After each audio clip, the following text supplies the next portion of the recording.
Hello and welcome. I'm Jennifer Shlomovich, and I specialize in helping busy women simplify plant-based living so they can improve their health, save time, and feel supported, even if their family isn't on board. Here on my channel, you'll find insightful interviews with inspiring vegans and practical tips on a variety of plant-based topics. Whether you're just starting out or looking to deepen your journey, my mission is to be your supportive resource and guide. Subscribe now and join me in living a healthier, more confident plant-based life. Today, my special guest is Dr. Marina de León, who is a returning guest and a nutritionist specializing in microbiome health. She earned a nutrition consulting certification from Bauman College in Berkeley, California, and a PhD in microbiology from the University of California, Davis. Marina operates a remote consulting practice where she sees clients all over the world, mostly for digestive disorders. Due to her background in microbiology and holistic nutrition, much of her work revolves around treating chronic diarrhea using a unique strategy for helping individuals overcome obstacles, preventing them from changing their perspective and relationship with food. Marina is not big on social media because she spends her online time vetting scientific studies and staying up to date on the latest research in microbiome science. But you can always get in touch with her through her website, which I'm also going to include the link at the notes of the video below. So when you're done watching, if you want to check out her work, you can find the link down there. And with that, welcome, Dr. Marina. Thank you. Thank you so much, It Jennifer. is so nice to have you back. If you haven't seen Dr. Marina's interview from last year, we did a deep dive on the microbiome. And so I'm going to include that video in the notes below as well. If you want to go check it out, it was really insightful. I got a lot of great reviews from that from people who watched. And I learned a lot from it. So yeah, it was a really great interview. And I'm so happy to have you back. Thank you Um, for inviting me back. yeah, I love your channel and I love what you're bringing to the vegan community and to YouTube in general. So oh, thank you. I appreciate it. Yeah, I feel like it's so important to have these conversations, and that's my mission, is to provide as to provide a big library for people wherever they are in their journey. Yeah, and so yeah, I really loved our conversation last time. I'm really happy to have you back. We've been in touch since then, and I'm going to share with the audience why I wanted to have this topic. We're going to be talking, we're going to do a deep dive today on nutrition. There's a lot of stigma about vegans being malnourished and being iron deficient and, B12 and all the different things. So we're going to do a deep dive on that. And what inspired me to want to do a deep dive on this topic is back in July, I went to the doctor for my yearly checkup, and something happened that's never happened in my over 7 years at the time of being vegan, which was I was iron deficient and diagnosed anemic. stereotypical And vegan, what's that? anemic, stereotypical vegan. Right. Well, and the thing is, what I want to mention, like at that time, I was vegan for over 7 years and was never deficient in anything. I always go every year to get my blood checked, and I wasn't informed by any doctors that I had any type of deficiency. So I must have been doing something right. And then something changed with my body or what I was doing, I don't know. And next thing you know, I'm anemic. So the doctor prescribed to me ferrous sulfate, which I double checked didn't have any animal product in it. And so she put in a prescription for 6 months. So I assumed, okay, after the 6 months, I won't have to take this stuff anymore. Well, then when the prescription ran out, I saw she put in another one for another 6 months. And so I sent her a note and I asked her, well, how long will I need to take it? And her response was, as long as you are vegan.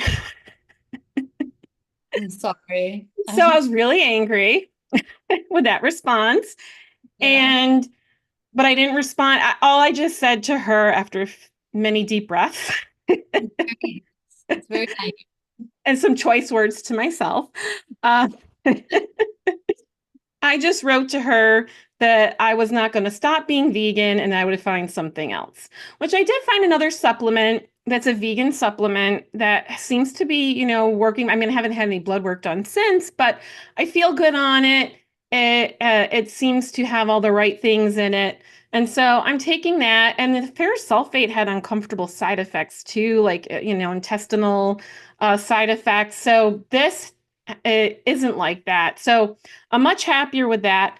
But I do want to learn how to make sure that I am incorporating the right variety of things because you don't necessarily need to take supplements as a vegan, which you shared with me that you have not been on, you've been off supplements for 27 years, correct? Well, I've been vegan for 27 years, or Got it. going to be this year in 2025. And no, I don't rely on supplements at all. And I have had blood work done and I'm fine. So, but to commiserate with you, I actually grew up on ferrous sulfate, prescribed Mm, ferrous sulfate. When I was a child, I was chronically anemic.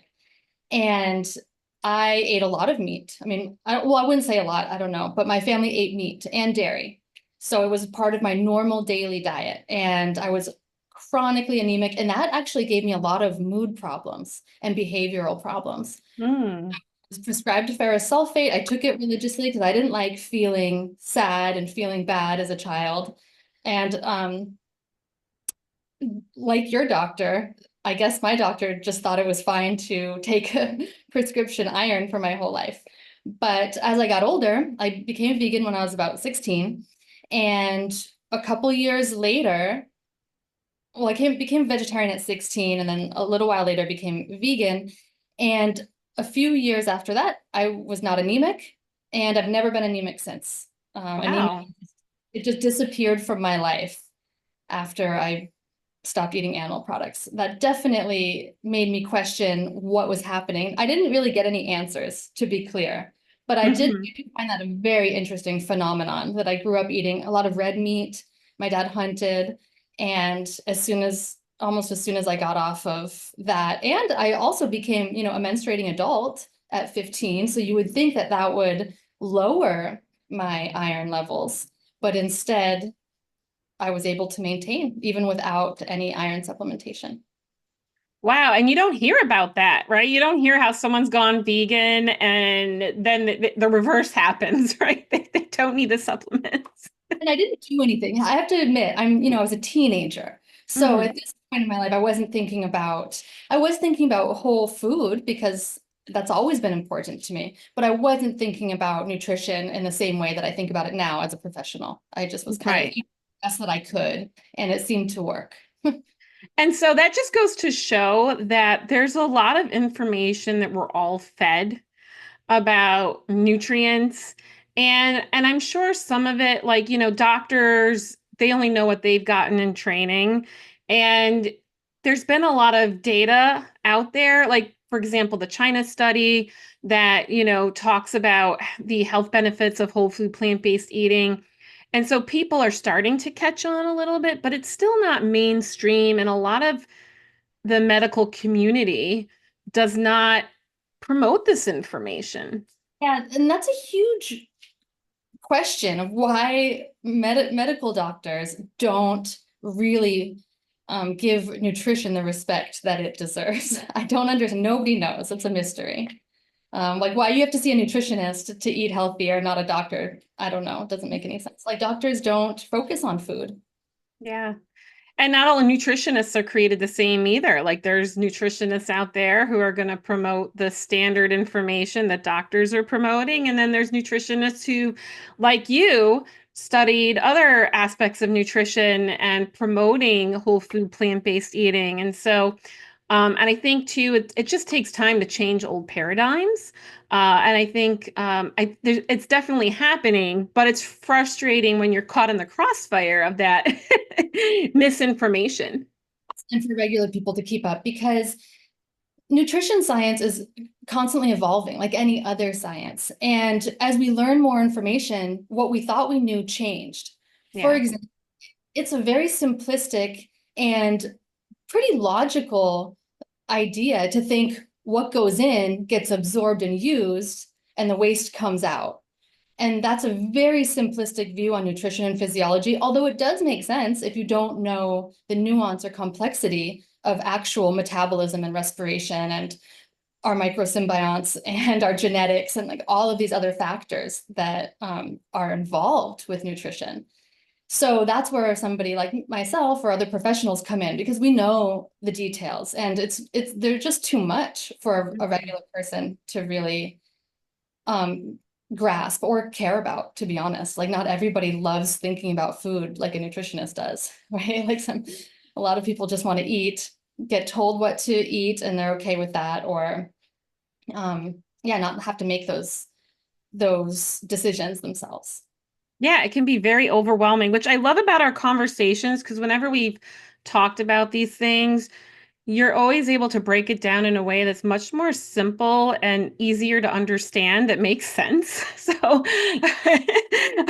which has been so helpful. So, yeah, let's get started. What can you share a little bit more about what supplementation is and how over supplementation can be dangerous? Yeah, so let's just dive right in. So I'm a whole foods, plant-based nutritionist, and I am like this because humans, Homo sapiens, evolved to eat food, right? We didn't evolve to take supplements. And over these, hundreds of thousands of years of evolution of eating foods on Earth in their raw organic forms,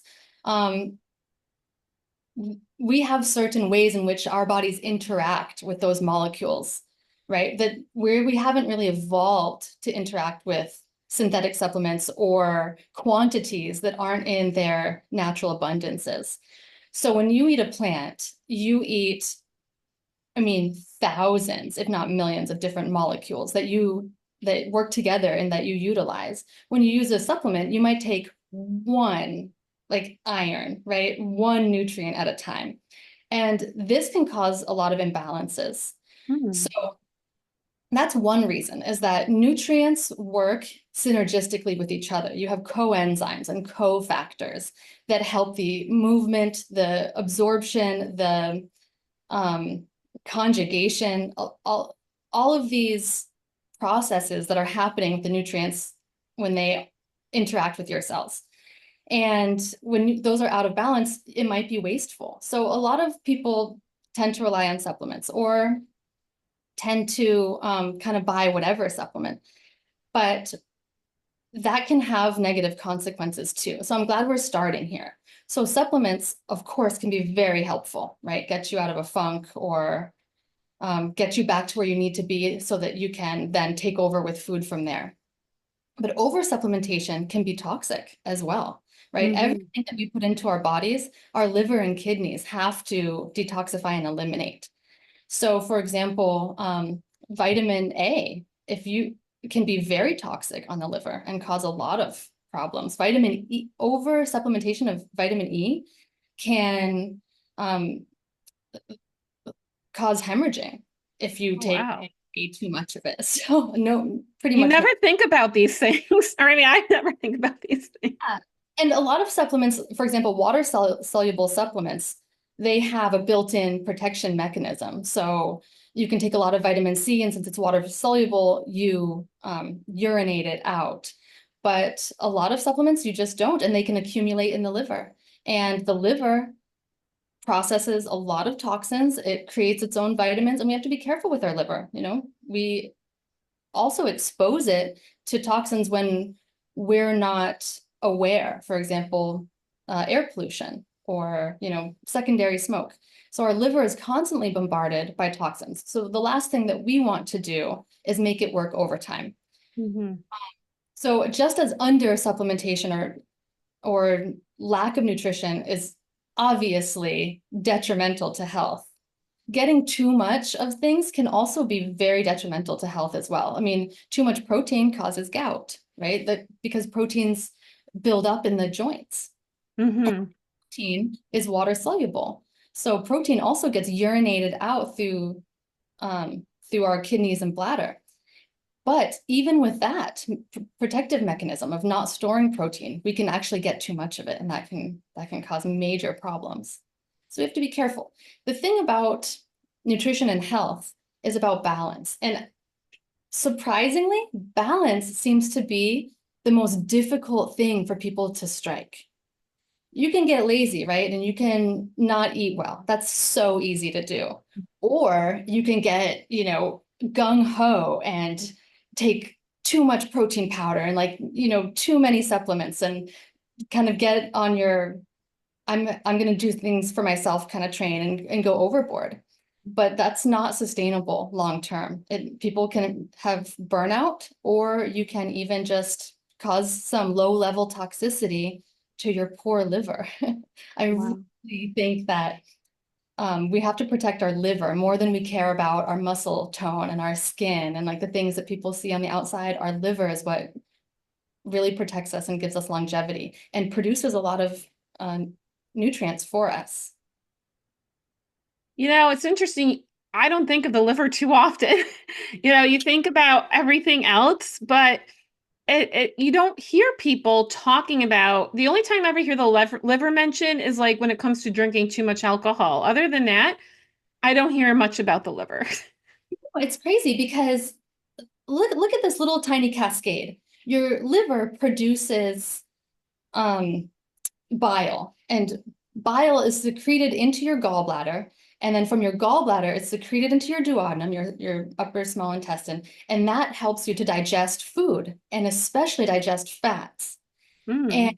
if you have a liver that's not functioning optimally, you won't be producing enough bile, and then you won't be digesting your food, and then you'll be nutrient deficient because you're not producing enough. Wow.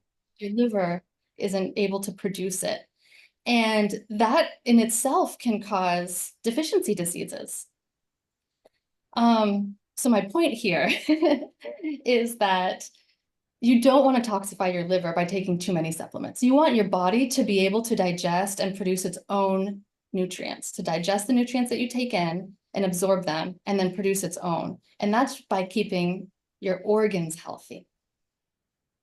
I like this holistic approach to looking at the whole picture of what's going in the body because everything's connected. And you hear so much about protein, protein, protein, and yeah, you can have too much protein, right? And and Too much carbohydrate. yeah, you can have yeah, exactly. Just eating too much. Right. Yeah, but I think there's this misconception. There seems to be this misconception that there's this fear of having too little, so you have to go overboard and do too much, and that can be dangerous. I mean, this is going a little bit off topic, but let's just go there for 1 second. Sure. We live in a capitalistic society, right? Our economy is capitalistic. What needs to happen in our economy? People need to buy things. Yeah. And what needs to happen in order for people to buy things? They need to feel that something is scarce. And so in the supplement and food industry, if something is scarce, they're going to go buy supplements. So that scarcity mentality, I'm sorry, Yeah. situated by our economy. You know what? That's a good point. And you see all these ads out there for things, and social media is loaded. You go to Instagram or TikTok, and there's always some influencer talking about nutrition and what's their how are they someone who can talk about this? Like, how do they really know what they're talking about, right? Great point. This leads to something else I'd really like to bring up about toxicity is that, so I'm a microbiologist, I've worked in a lot of labs, and one thing that I've learned is that when you purify and extract any compound or molecule or chemical, you never get 100% pure product. You always get 99% pure, 98% pure, sometimes 90% pure product. And depending on what the solvent is that you use to extract that compound, that solvent is residue that stays in there into your product. Often with supplements, for example, fat soluble supplements like vitamin A, vitamin E, they are extracted using hexanes, which are hydrocarbons. And those can stay in supplements, and there's no regulation on labeling or on quantification of how pure the product has to be before it can be sold. So when you see a supplement, you don't know how it has been extracted from the environment.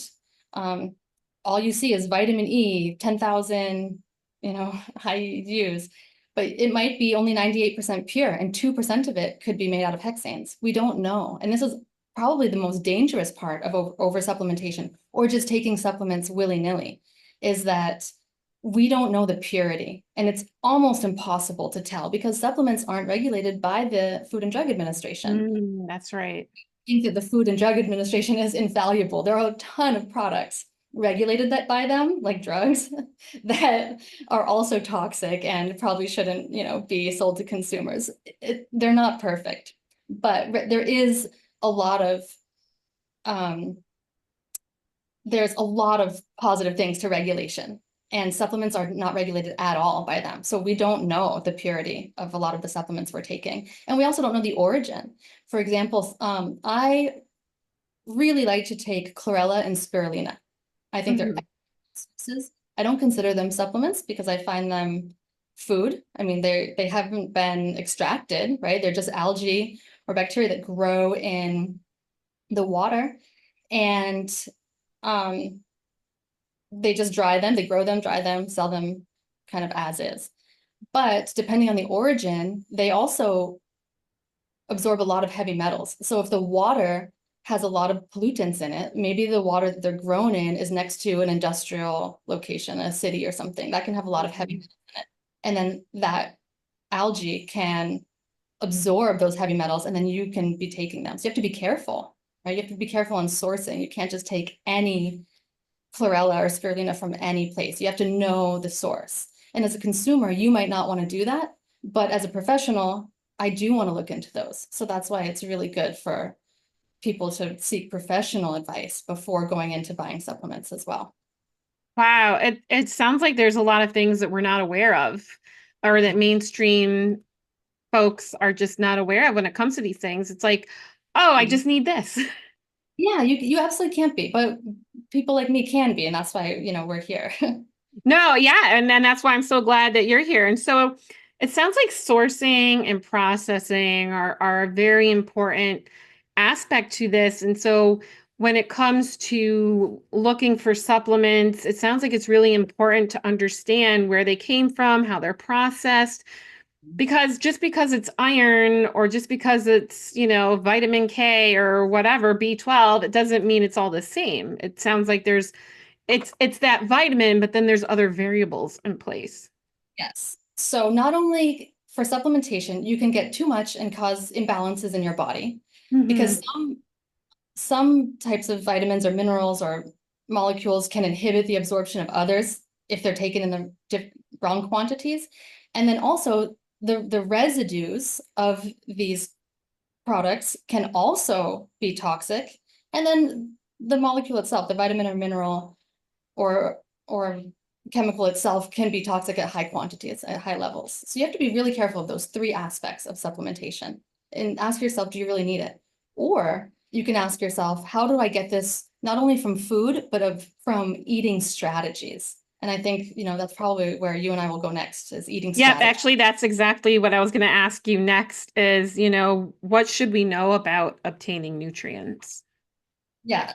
So again, back to, what goes in gets used. That's an overly simplistic view completely. And yeah, so let's talk a little bit about iron, for example. So we all need iron. Iron is part of our circulatory system. It helps. Heme iron is what we have, all animals have in our bodies. And heme is the hemoglobin, the molecule hemoglobin and myoglobin too, help with, when they're bound with iron, they help carry oxygen throughout our bodies to our cells.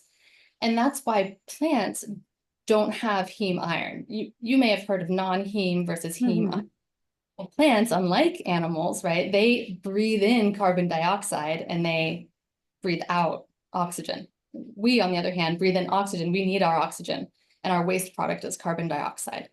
So we need that oxygen to be carried through our body and brought to our cells for our respiration and metabolism, whereas plants don't need that. So they use iron for other things, but it's not to transport oxygen to their cells.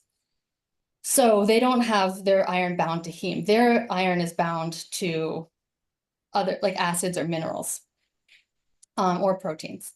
And so heme iron is what our bodies make in our bone marrow.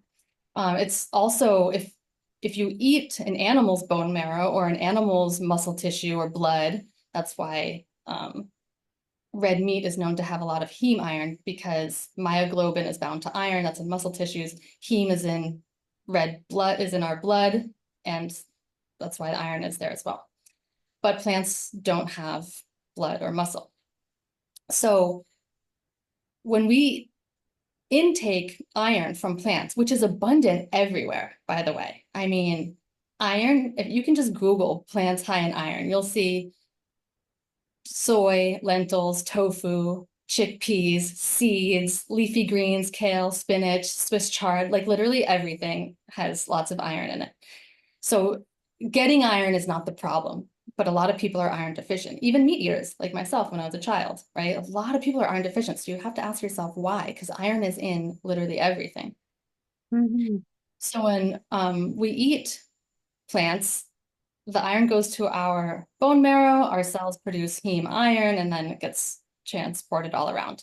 This is not a big deal for our bone marrow to do, by the way, is to use non-heme iron.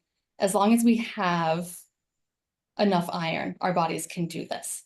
And as long as we have healthy bone marrow as well. So here's another organ for you to think about. How do you have healthy bone marrow that can produce a lot of good stem cells and heme iron? Do you know? I have no idea. To ensure that you have healthy bone marrow, you need a lot of oxygen from exercise. A Oh. lot of aerobic exercise gives your bone marrow the power it needs to produce your heme iron. So this is yet another aspect. If you want to make sure that your body's producing enough heme iron to circulate in your blood, you should do a lot of exercise. Wow, I never would have thought that exercise was beneficial for iron production and just having healthy bone marrow, because you always hear the other benefits for exercise, like the cardiovascular health and all those things. Right. But it's essential for producing heme iron. So like Wow. exercise if you don't want to be anemic. Um, Wow, that is so interesting.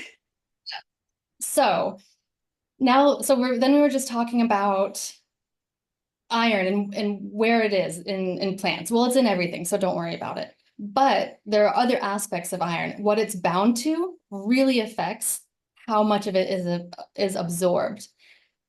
Secondarily, the environment in your body affects how much is absorbed. And the third part is how our bacteria interact with both our own cells and iron to make sure the iron gets absorbed. So Mhm. now, in addition to making sure we exercise so that our, body can produce heme from our iron, in addition to getting enough iron from plants, which is super easy, we have to talk about the three things.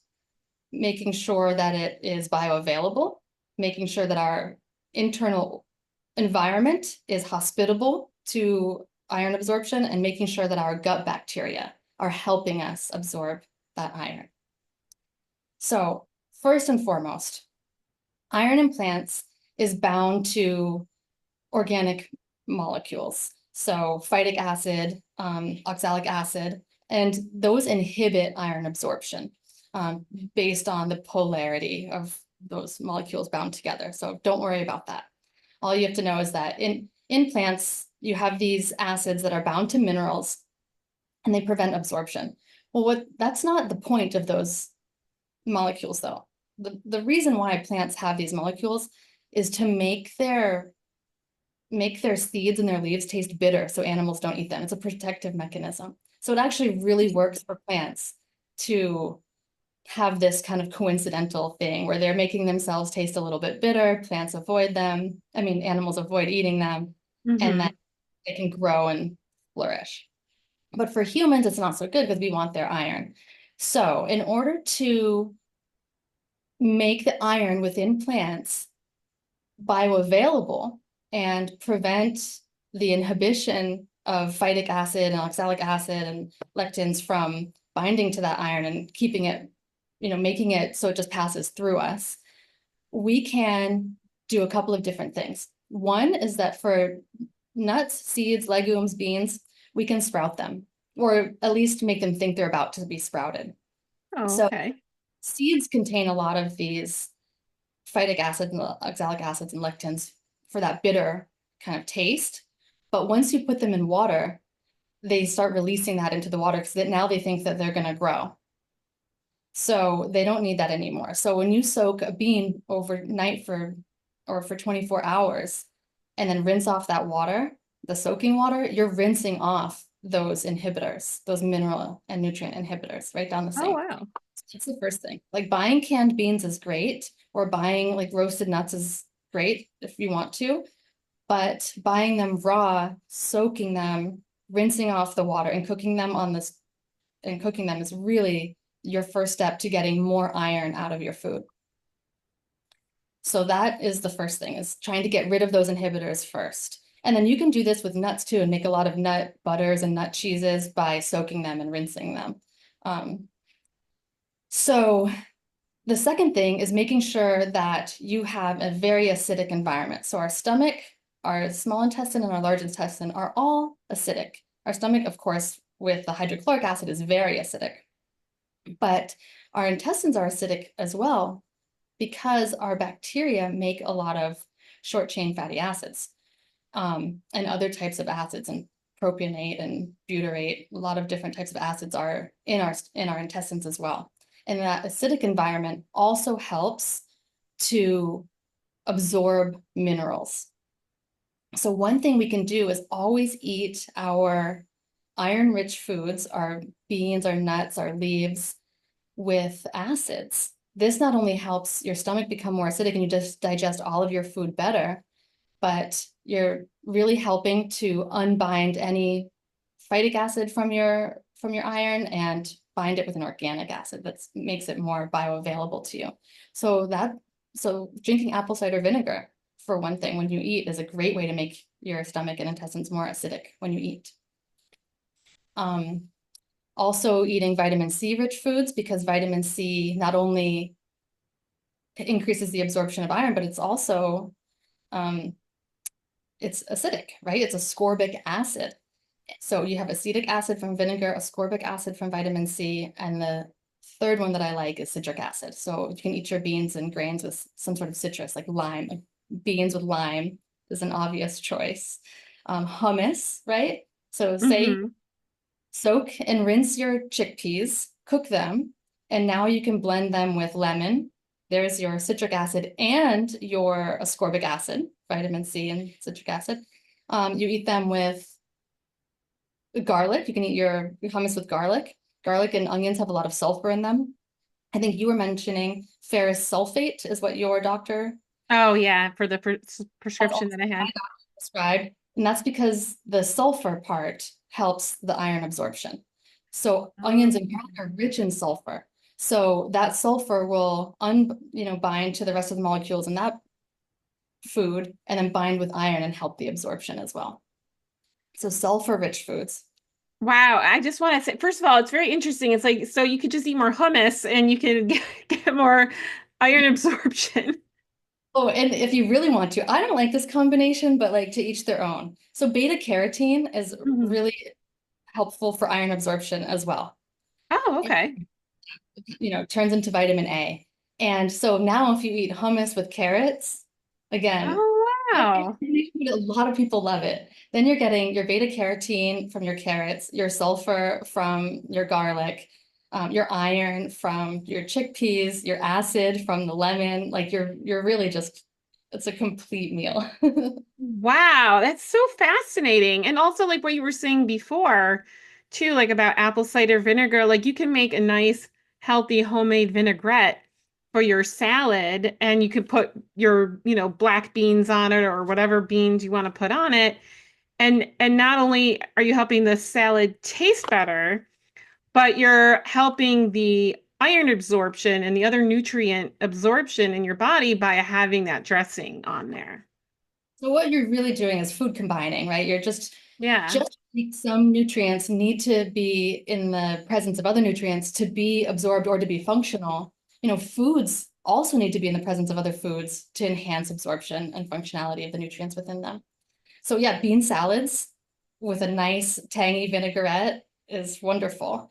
Um, so acids, eating a lot of acids, apple cider vinegar or any kind of vinegar, rice vinegar, balsamic vinegar, eating a Mhm. lot of citrus. And yeah, those are the main acids. Citrus and vinegars are so good. And we're talking about iron today, but this really applies to all minerals, just so you know. Yeah, Like, like I like to make orange ginger sauce for tofu, for example. So like it's so we never think about it like this, but you can get your vitamins by just eating a right balance of healthy things, and this can help you stay energized and give you what you need to fuel your body. yeah, 100%. That's what I'm doing. Like, so food combining is huge. It's not only making your minerals more bioavailable, but it's also making the environment within you more hospitable for absorption. And then the Wow, and third thing, this make oh sorry. oh, go ahead. No, I was just gonna say, and this makes sense why whole food plant-based is so healthy for, because you're eating unprocessed foods and you're using a lot of acids for flavor. Not to mention a lot of spices have different health properties in them too. So it's you can make delicious things using these whole foods, and and by having that balance, by creating that balance on your plate, you can help create that balance in your body. Exactly. I mean, that's why it's like hard to be nutrient deficient when you choose a holistic diet. I mean, it's very difficult. It's really the processed food that gets in the way. I mean, if you just eat regular food and you do a good job of, making your food taste good with Yeah. sea salts and acids and fats, like really good, healthy fats, like then you're gonna be fine. Yeah, and your taste buds change too. Like my taste buds change. Like one of the hardest things for people to give up is dairy, for example. And when I transitioned to plant-based dairy products, it didn't, I had to go, but after a couple of weeks, my taste buds changed and I got used to all of that. And I try not to eat like the vegan processed foods like the cheeses, but it's like sometimes it's nice to have a treat. Well, or sometimes it's nice to like have a pizza and put your vegan cheese on that. And I think and when I talk about eating, one of the things that's part of my mission and helping people transition their diet, it's not to eliminate processed food altogether. There's so many amazing vegan processed foods out there that you don't need animal products to have the same flavors and textures, but it's all in moderation. Sometimes there's the common comment that vegan food's not healthy because it's, Beyond Burgers, but it's not just that's it's most people aren't eating McDonald's every day, right? It's the same thing. It's, vegans can have their enjoyable foods that they want to like treat themselves to, and so it's finding whatever that right balance is for you. Sometimes it's not even treating yourself. Like I definitely buy a Beyond Burger or an Impossible Burger to eat when my family is eating like meat burgers. Yeah, I'm not even treating myself to that. I'm just like trying to fit in, like just that's trying to not be so on the outside. that's exactly it. Like for me, like a lot of Right. restaurants, what's that? It's a different type of nurturing. Yeah, absolutely. Yeah, like if I go to a family barbecue, they'll get me like a Dr. Prager's burger or a Beyond Burger, and I'm happy with it because it allows me. And a lot of restaurants here have a Beyond Burger option. So there Yeah. a lot of like there's a diner by me where I'll get like a salad and then I'll have a chopped Beyond Burger on top of it. And yeah, and those things are so important because they allow us to socialize better and have those experiences for sure. Being social is an enormous part of our overall health and it affects our body. You know, Yeah. So and being happy and being accepted and belonging affects our hormones, our stress levels, and our body overall too. So we also need to take those things into account. People say like, oh, how can you eat an Impossible Burger? It's so unhealthy. Think about like how unhealthy it is to just sit in the corner alone while everybody else eats, right? I mean, Right, exactly. And again, it's what are you doing? I'm a big fan of the 80/20 rule. Like 80% of the week, I'm, eating this way. And then, for I'm going out with my family for the weekend. There's a coffee shop by me that has a lot of vegan pastries. So on a weekend, I'll go and I'll get I'll get like a coffee or a matcha with like oat milk or almond milk, and I'll get, something tasty that they make. So you have to treat yourself and find that balance. So I just wanted to take a moment because I want people to give themselves permission. I feel like sometimes we get stuck in this mindset of all or nothing, like I can't enjoy anything. Like you can make healthy food that's flavorful and you can enjoy it. And you can also step away from it from time to time for social gatherings or for your own enjoyment, whatever it is, right? It's all important. So I just wanted to take a moment and point that out because I think so many people think that they have to cut out everything. right. And that's not balanced, Yeah. right? We have to take more than just our food into account when we think about ourselves and our health. Like we live with other people, and about 99% of the humans on earth eat meat and dairy. Yeah, that's true. The right statistic, but it's the vast majority, right? And we're part of this world. Yeah. We have to forgive ourselves and forgive everybody else and kind of have that balance however we see fit. Yeah, that's right. And what might be balanced for one person may not be balanced for another person. So whatever your definition of balance is, it's not right or wrong, it's what's right for you. And so I think it's just so important to emphasize that. We've spent a lot of time on iron, which I think is definitely one of the biggest concerns that people have about veganism. Could you take a moment and touch about B12, vitamin D, and calcium? Like those are like the secondary ones that you see come up a lot. Well, one more thing that I really want to talk about because it's microbial and like that's like my thing. So Hmm. I do want to mention one more thing before I go on to other nutrients, and it actually involves other nutrients. But a huge player in our absorption of iron and every other nutrient is our gut bacteria. So our gut bacteria help us absorb nutrients not only by creating the byproducts that are acidic, so creating that nice acidic environment in our body, but they also, this is crazy, they also affect our expression of genes. Mm. So not to go too far into it, but right, your DNA expresses itself and then the proteins are made in our cells from whatever our genes tell it to make, right? But there's something called epigenetics, which is when the environment influences what types of genes are expressed and what types of proteins are created from our genes. And bacteria can actually have an influence on our gene expression and the types of proteins that are created. This is a new relationship. This is like new science, but we're learning a lot about how intricately connected our bacteria are with our own cells. They don't just live in us and ferment our food. They actually can help us with our gene expression. And it's been found that some bacteria, like lactobacillus and bifidobacterium, which are, everybody's heard of those by now, they're like the most common probiotics, they live in our guts. These types of bacteria can actually influence the expression of metal transporters. So in order for a mineral like iron to actually be absorbed through our intestinal wall, it needs to be transported through there Oh, with wow. with a little protein in our bodies. And bacteria can influence the expression of that protein. So bacteria can make our own cell make more of that transporter protein. So then it grabs onto the iron and brings it through our intestines.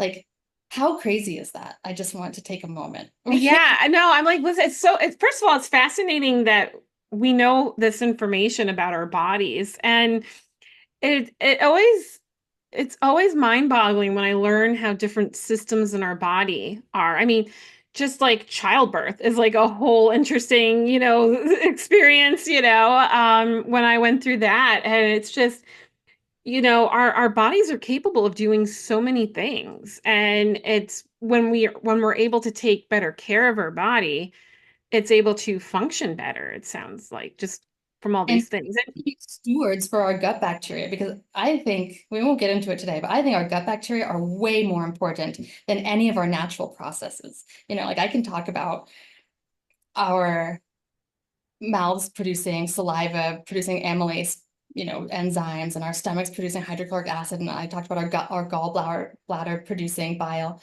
but those like pale in comparison to how much food is digested and nutrients are actually digested and processed by our own bacteria. So we really need to take, like, just like we have to take our liver and our bone marrow into context and we think about our own health, we really have to take our bacteria because they do so much. I mean, they can conjugate or deconjugate molecules, so they can actually make iron more available, more bioavailable, or less bioavailable, depending on which bacteria we have in our guts. So we have to Wow. make the good ones, right? We need the bacteria that produce that waste, the short chain fatty acids, so that our gut is actually hospitable for absorbing nutrients. And we have to cultivate the right kind of bacteria so that they influence our own cells to be producing the enzymes and the molecules that we need to absorb and utilize our own nutrients that we're eating. Wow, that's so fascinating to know, because you don't think about bacteria. I remember I learned a lot about bacteria when you spoke about the microbiome and the last discussion, which I'm gonna include the link for that, because that is such an insightful discussion. I feel like it pairs nicely with what we're talking about today. Yeah, I would go back and yeah, because I focused on that a lot more in the last video. But there's just so much that we need to know, especially as me as a professional, as you as a regular consumer, you don't need to know. You just need to know to eat whole foods. Like it's all we need to know as humans. If we eat whole foods, we're covered. And we really limit processed foods. That's really the key. And then the strategies of how best to prepare whole foods to really optimize absorption. That's it. And then whole foods also come with bacteria. Like the more raw food you eat, the more bacteria you're eating too, as Hmm. more viable bacteria. And that's the other thing about eating fermented foods is so our gut microbiome is constantly turning over and constantly getting colonized or decolonized with different bacteria. But if we can always introduce our guts with good bacteria, you can also kind of hedge your bet that you will be consuming bacteria that are going to help you absorb your nutrients. So when it comes to food combining, for example, if you eat tofu, also have miso, right? Like a miso soup with tofu. Hmm. Then you're Oh eating yeah. fermented food with like a high protein, high iron food. And you can, that's a really good combination. Or anything with sauerkraut or brown rice with kimchi, right? Eating those fermented foods with your food also really helps you to incorporate bacteria and fermented products into your diet. So Wow, that's really interesting. And yeah, it just brings a whole new awareness of how to be intentional with the food that you're eating, and how you, again, it doesn't have to be boring. Like, sauerkraut brings a lot of flavor. I put it on like falafel sandwiches. It adds a lot of it. I mean, you could get a vegan hot dog and put sauerkraut on it, and at least you're having something that's helpful for you while you're eating that hot dog. that's the thing. If you eat a hot dog with sauerkraut and you even have some fruit or raw vegetables or something with it, you're going to absorb every last good part from that hot dog, right? Like you're Wow, going that's to so interesting. the good stuff from that hot dog. Whereas, you might get nothing from it if you just ate a plain hot dog. I don't know. Depends on your body. Yeah, it's being strategic, and yeah, so you can have those things, and then you can add something healthier with it that's going to help boost the nutrients that's absorbed in your body. Please do that. Actually, that's like a secret it's not a secret, but it's a strategy that I use habitually. So I learned, I think I was about, I don't know, 18 or something. And I was really interested in raw food, but I was living in a cold climate and it like wasn't happening. But I kind of idolized this raw food guy. And I asked him, how do I become a raw foodist, but I live in such a cold climate. And he said, listen, if you can't eat like 100% raw food because you live in the Arctic, you don't have to. That's a lot to ask. He lived in LA. Mhm. But at least do this. Eat one raw thing with absolutely every food you eat. So with every cooked food, Um, at least eat one raw thing. And I took that at 18 and I have done that with every single thing I've ever eaten from that day forward. And it's it- so it's interesting because when I have, for example, like an apple, a sliced apple with like oatmeal, um, it fills me up more, right? And then if I have something for dinner, sometimes I like to have some raw veggies and hummus with that. And so that can it helps fill me up and I feel more satisfied because I'm eating more of something. But it's actually something it's like satisfying my desire to eat something that tastes good, but it's also helping my body and helping me feel full more, um, so that I'm going to snack less on bad things. I mean, raw food not only is like full of insoluble fiber and soluble fiber, but it's also full of water and full of those acids, right? Any raw food is going to have ascorbic acid. Like everything has vitamin C in it, even just a little bit. So it really helps you to digest those nutrients from your cooked food as well. So a, a really good strategy that is just free for everyone to use is make sure you always eat a raw food with anything you eat that's cooked. So if you're having like cake and ice cream, have like a couple of berries at least, right, with your cake and ice cream. I love it. It's so easy and it just makes so much sense too. But over time, if you do this, you're getting more bang for your buck of all of the food that you eat because you're adding those cofactors and those coenzymes and those acids into your diet. And you're actually going to be absorbing the good stuff out of that processed food a lot better, a lot better. I love that. Or having a banana. If you're having like a banana, you're having some, like a banana split, right? You get some vegan ice cream and you're having a banana and you can put berries on it. And so you can And you, find a way to enjoy, have that.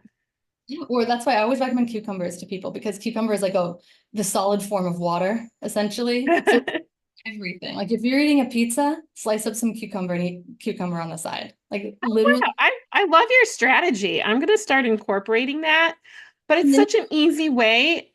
It doesn't, it's not, I feel like that's not a stressful way to create a healthy habit. Like a lot of times we feel like eating healthy and having healthy habits is going to be painful and agonizing and uncomfortable. But just by incorporating more whole foods and raw foods into you your don't diet, and okay, you have your Beyond Burger, but then you have a healthy salad with some beans and a vinaigrette on it, and now you've just balanced your meal out. So there's all kinds of little things to even do. if you can have fries and a burger on a bun and just a half of a cucumber. Like it doesn't need to be fancy even, right? Like you don't even need to make a salad out of it. You don't need to do anything to it. You just need to like put the raw food in your mouth somehow. Wow, I love that. That's a really great strategy. That's really good to know. We're almost out of time, but I just wanted to touch on B12, vitamin D, and calcium because those are always the big ones that come up for vegans. Like iron's like the main one, but then those always come up, right? Like B12, I know is a bacteria, right, that comes from the soil, and there are people who eat animal products who could also be deficient with B12, correct? So bacteria produce B12. Oh, and actually for B12, I say just refer to our other video. I think it's in That's a there. good idea. Yeah. So for more information, because I remember we did talk about that. So yeah, for more information on B12, definitely check out our other video. The summary is if you have a nice, healthy colon that is not impacted, not with polyps, not having really fast motility, meaning diarrhea, right? If your guts are functioning well and you have good bacteria colonized in your guts, they make your bacteria for you. You need 2 micrograms a day or something like that of B12. It's like almost none. Oh, And wow. so you can get enough from whatever you're eating that's fortified, like nutritional yeast, plus the bacteria in your gut are making it for you and you can absorb it. But you can't really you can't really rely on your gut bacteria if you have gastrointestinal problems, or you're constipated, or you have chronic diarrhea or IBS or something like that. So another reason to really prioritize your organs, right, for that nutrient productivity and for absorption. And vitamin D, I wish we had more time, because vitamin D is fascinating. So of course, vitamin D, you need cholesterol to make vitamin D. This is a whole subject. Interesting. I feel like I should have you back and we could talk about that another time. Cholesterol is a really important component of making vitamin D. Yes, you need sunlight. That's the catalyst, but you really need cholesterol. So if your body is making enough cholesterol, because all animals make cholesterol, then you should be making enough vitamin D. And if you're not, then there are some strategies to help your body produce enough and then convert enough into a bioavailable form. So just like there's so many strategies with mineral absorption, there are strategies for actually creating the form of vitamin D that you need from the sun and from your own cholesterol that you're producing. And basically, to produce your own cholesterol, you need to be eating healthy fats, right? You need to Like be eating avocados and nuts and seeds. nuts and seeds, and especially omega-3 fatty acids. So Mm-hmm. your flax and your walnuts. And those can be in oil form. I don't consider flaxseed oil a supplement, or flax seeds. I consider those foods. Mm-hmm. Foods. Um, Wow, that's fascinating. there's there are strategies to help your body perform better. And your food gives you enough. You don't want to over supplement and you don't want to under eat, but your whole foods give you enough. And if you know the strategies to eat better and to combine the foods that you need, you'll absolutely be making enough nutrients for yourself, or having your bacteria do it, or absorbing the nutrients that you need from your food. Those are really the three ways you get nutrients. Yeah, It's, that makes a lot of sense from everything you've been saying. Mhm. Yeah. I guess strategy is what is the main takeaway from today, because yeah, we get enough of everything. We just need to actually absorb it. And that takes a tiny bit of knowledge and a tiny bit of effort. But what I love how you explain it is you simplify it, because there's so much other information out there and it just sounds so overwhelming and complicated, and I have to do all these crazy things, and what you're sharing here is easy ways to have enjoyable food. And you're talking about food combining, and it's in a way that's really easy to understand. And also shared a great strategy of, hey, you can have something that's maybe not healthy, but you can balance that out by having a piece of fruit, by eating a cucumber, by having some carrots, whatever. It doesn't have to be rocket science. And I think it's so ingrained in us that it has to be complicated, and it really doesn't have to. And the other thing I just wanted to touch on real quick about calcium is, what I know is a lot of leafy greens have calcium in them too, right? Like spinach and kale. Yeah, and dried fruits are also really high in iron and calcium. Calcium is everywhere. So, and calcium is also, you can think of it the same strategies as iron, with iron and calcium. Hmm. So they both kind of function in the same way. They get bound to certain organic acids or inorganic acids, and you need to have the strategy to get them bioavailable. And those are just what I had said before, those three, right? Acidic Awesome, environment. great. So we don't need to drink cow milk, and that's formulated for baby cows. No, I don't recommend drinking cow milk. It's not necessary. Okay. Great. This has been wonderful. I feel like we could talk on and on about this. I love how you explain things and you take the overwhelm out of this stuff for me. So hopefully those of you who have been listening, I hope you feel the same. Before we wrap up, are there any resources you'd like to share for people to check out? Ooh, resources are hard for me to recommend, because I genuinely read a lot of scientific articles and I don't recommend those to people. I mean, they're boring and they're difficult to to vet.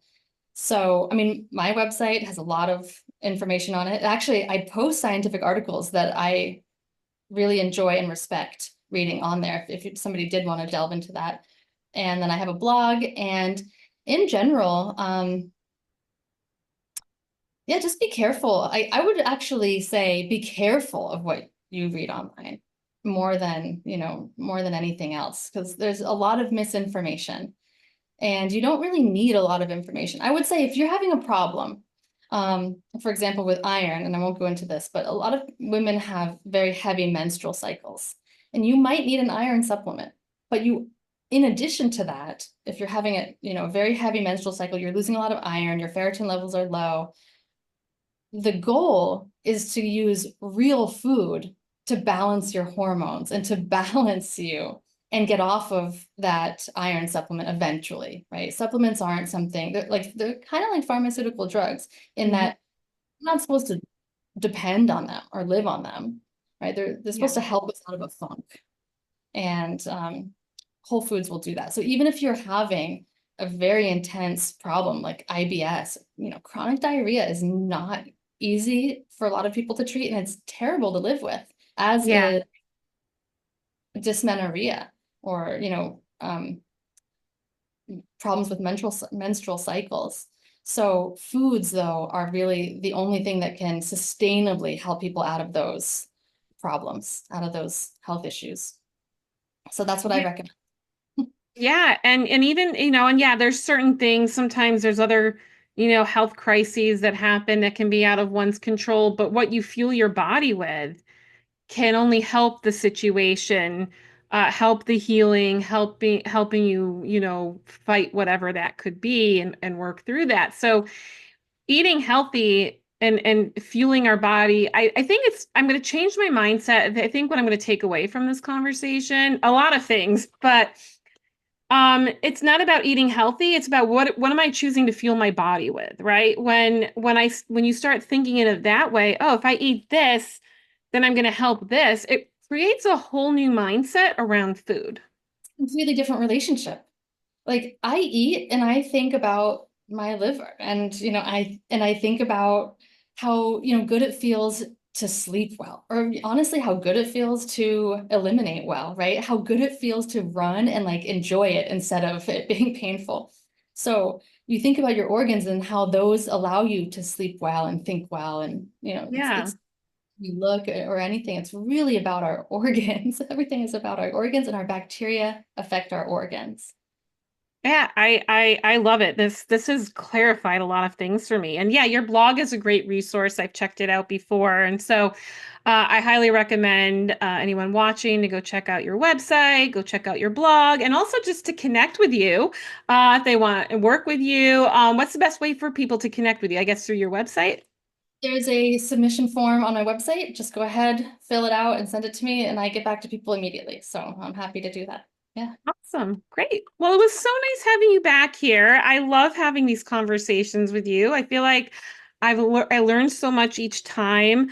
I'm going to include the link to your website as well as the link to our other um, interview from our big discussion that we had about the microbiome, which was really great. And yeah, it was so nice having you back. And And I'd I hope to have you back another time. love to come back. I love talking with you. Like, I think you asked great questions. And I would love to hear about your journey getting off of iron eventually. Like, I'd really like to follow up on that. Yeah, definitely. I did my yearly checkup in July, so I'm planning to go back in July. I'm gonna look for a different doctor. And From now until July, that's great. You can incorporate all of these strategies, and let's see if your iron is up. That's yeah, I will love to do that. Yeah, I'll definitely update you when I go. So, but thanks again for coming here today, Marina. Thank you all for watching, and I'll see you all again soon. Bye for now. it.